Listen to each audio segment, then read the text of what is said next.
ये घटना है सन 2021 की आंध्र प्रदेश के गुंटूर जिले की, जिसमें एक व्यक्ति ने पुलिस को एक लिखित शिकायत दी, जिसमें उन्होंने कहा कि कुछ लोग आकर उनका मजाक बनाते हैं और उनकी जाति के बारे में अभद्र टिप्पणियां करते हैं। इस व्यक्ति का नाम था आनंद, जो कि एक क्रिश्चियन पास्टर थे। क्रिश्चियन पास्टर आनंद ने एक कंप्लेंट लिखी पुलिस को, जिसमें उन्होंने बताया कि अकाला रेड्डी और उसके साथ कुछ लोग मिलकर मुझे और उनके परिवार को लगातार परेशान कर रहे हैं और बार बार उनकी जाति के ऊपर अभद्र टिप्पणियां करते हैं।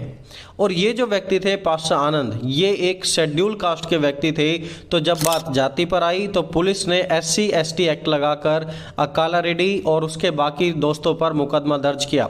और आप इस बात को जानते होंगे कि जब SC/ST एक्ट की बात आती है तो मामला अधिकतर गंभीर ही होता है। जब कोर्ट में केस पर सुनवाई हुई तो उस छानबीन के दौरान पता लगा कि पास्टर आनंद, जो अपने आप को शेड्यूल कास्ट से होने का दावा कर रहा है, वो तो पिछले 10 सालों से क्रिश्चियन पादरी बन चुका है और पिछले 10 सालों से एक चर्च की अगुवाई करता है।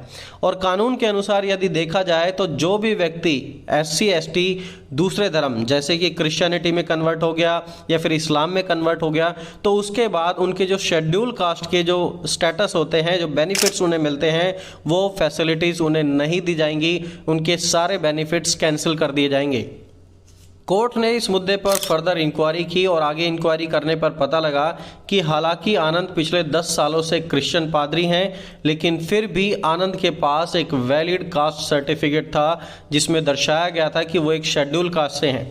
कोर्ट का कहना था कि ये जो SC/ST एक्ट का बनाया गया था, इसे इसलिए बनाया गया था ताकि इस वर्ग के लोगों के साथ कोई भेदभाव ना कर सके। पर यदि कोई व्यक्ति ऑलरेडी दूसरे धर्म में कन्वर्ट हो चुका है तो SC/ST एक्ट के प्रोविज़न इस व्यक्ति के लिए नहीं होंगे। और तब कोर्ट का डिसीजन था कि पास्टर आनंद ने क्रिश्चियन पास्टर बनने के बाद भी SC/ST एक्ट का इस्तेमाल किया है, जो कि कानूनी नज़र में इल्लीगल है। इसलिए कोर्ट ने पास्टर आनंद के केस को झूठा केस बताया और उस केस को रिजेक्ट कर दिया गया, जिससे यह बात साबित हो गई कि जब किसी भी विशेष जाति का व्यक्ति यदि मसीहत में आ रहा है तो अपने SC/ST से मिलने वाले बेनिफिट्स को उन्हें अब खो देना पड़ेगा। SC/ST को आप जानते होंगे कि एजुकेशन में विशेष डिस्काउंट मिलते हैं, रिजर्वेशन कोटा होता है और स्पेसिफिक जॉब कोटा भी होता है। तो इसलिए कई बार जो लोग मसीह में आ जाते हैं, मसीह में आने के बाद भी स्पेशल जातिवाद के बेनिफिट्स की वजह से वो अपनी उस पहचान को बनाए रखते हैं। वो चर्च भी आते हैं, वो अपने आप को मसीह भी कहते हैं, लेकिन साथ ही साथ वो अपने जाति के उन पुराने बेनिफिट्स को खोना नहीं चाहते, इसलिए अपनी पुरानी पहचान वो हमेशा बरकरार रखना चाहते हैं। और इसीलिए अब आंध्रा हाई कोर्ट ने यह बात क्लियर कर दी है कि SCs will lose their status after converting to Christianity, कि SC के वो जो स्पेशल स्टेटस हैं वो छिन जाएंगे जब कोई व्यक्ति क्रिश्चियनिटी में कन्वर्ट होते हैं तो। और भी मीडिया में काफ़ी ऐसे आर्टिकल्स लिखी गई हैं इस मुद्दे को लेकर, जैसे कि ये आर्टिकल देखिए आप, पूरी इसके बारे में लिखी गई है। आप दूसरी आर्टिकल देखिए, अगेन सेम स्टोरी यहाँ पर भी कवर की है। आप तीसरी आर्टिकल देखिए, और ये मुद्दा इतना बड़ा बन गया है कि ये बहुत सारे क्रिश्चियंस के लिए एक एजुकेशन का टॉपिक होना चाहिए, कि उन्हें पता होना चाहिए कि ऐसे में क्या किया जाए। अब दोस्तों, इस पूरे केस को समझने के बाद 3-4 चीज़ें ऐसी हैं जो आपको भी समझनी चाहिए, क्योंकि वो आपके लिए भी बेनिफिशियल होंगी। पहली चीज़ आप यहाँ पर देखिए कि पास्टर की गलती है। पहली बात तो ये है कि यहाँ पर पास्टर की गलती है, जब वो ऑलरेडी एक मसीह हैं तो उन्हें कास्ट सिस्टम से ज़्यादा प्रभावित ही नहीं होना चाहिए। और फिर दूसरी बात यह है कि वो सिर्फ एक मसीह नहीं है, वो एक क्रिश्चियन पास्टर हैं, वो एक चर्च के पासवान हैं, और उनके चर्च में ऑलरेडी 30-40 लोग वहाँ पर आ रहे हैं, और उनके पास अब भी एक नई पहचान है, क्योंकि परमेश्वर का वचन कहता है कि जितनों ने उसे ग्रहण किया उसने उन्हें परमेश्वर के पुत्र और पुत्री होने का अधिकार दिया। जब ऑलरेडी मसीह में आने के बाद आपको एक नई पहचान मिली है, तो फिर क्यों 10 साल पुराना पास्टर बनने के बाद भी आप अगेन कास्ट सिस्टम में उलझे हुए हैं? फिर आपने कास्ट सर्टिफिकेट भी बनाया हुआ है ये प्रमाणित करने के लिए कि आप उस कास्ट के व्यक्ति हैं। जब आपको परमेश्वर ने ऑलरेडी एक पहचान दे दी है, तो फिर अगेन एंड अगेन आप वहाँ पर जाकर क्यों उस कास्ट सिस्टम में दोबारा उलझना चाहते हैं? दोस्तों, दूसरी बात जो यहाँ से समझ आती है कि मसीह में अपनी नई पहचान लेने के लिए इतना डर क्यों है लोगों के बीच में। ओवर द ईयर्स मैंने बहुत सारी जगह ट्रैवल किया है, कई देश विजिट किए हैं, इंडिया के भी बहुत से स्टेट विजिट किए हैं, और एक चीज़ जो मैंने लगातार क्रिश्चियंस के अंदर ऑब्जर्व की है कि वो अपनी पहचान रिवील करने से डरते हैं।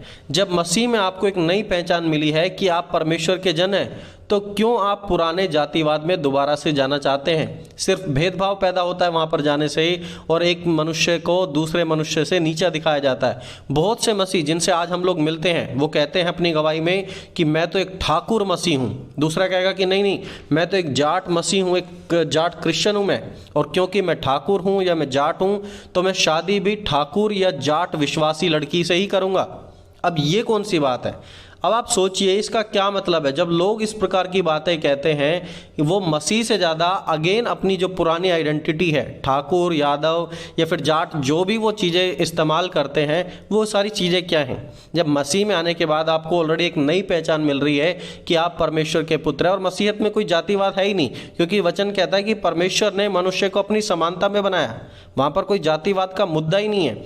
अब आप सोचिए इसका क्या मतलब है? इसका मतलब तो यही है कि आप सच्चे मसीह बने ही नहीं, और ना ही आप मसीह की शिक्षाओं को सही से ग्रहण कर पाए हैं। जो परंपराएं और तौर तरीके आप बाहर फॉलो कर रहे थे वो ही अब आप चर्च में भी फॉलो करने लगे हैं, और इसीलिए आप कहते हैं कि मेरी शादी तो एक जाट क्रिश्चियन में होगी, एक ठाकुर क्रिश्चियन में होगी, एक यादव क्रिश्चियन में होगी। भैया ये क्या है? आप लोगों ने मसीहत को बदनाम कर दिया है। आप मसीहत को भी दुनिया के तौर तरीकों के अनुसार चलाने की कोशिश कर रहे हैं, और यह बिल्कुल गलत है, क्योंकि वचन बार बार हमें कहता है कि तुम संसार के सदृश ना बनो, संसार के समान ना बनो, लेकिन एक नई पहचान जो मसीह ने दी है उसे लेकर आगे बढ़ते रहिए। लेकिन हमें क्या देखने को मिल रहा है कि लोग अपनी पहचान को मसीह में आने के बाद भी छुपाते हैं। तीसरी चीज जो यहाँ से समझ आती है, क्या अनंत जीवन महत्वपूर्ण है या दुनियाई जीवन?